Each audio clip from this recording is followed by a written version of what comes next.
สวยมากเนี่ยน้องแมนยืนอยู่ตรงนี้นะ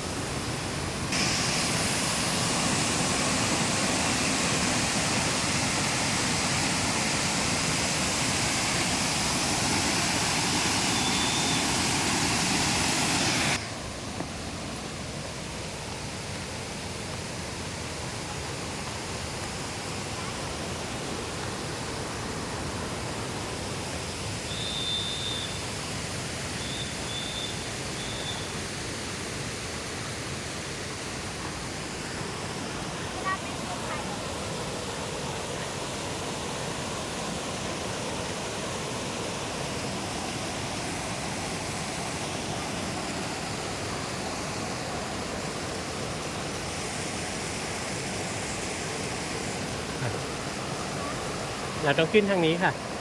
ขึ้นทางนู้นนะฮะนี่เหยียบขึ้นทางนี้ค่ะ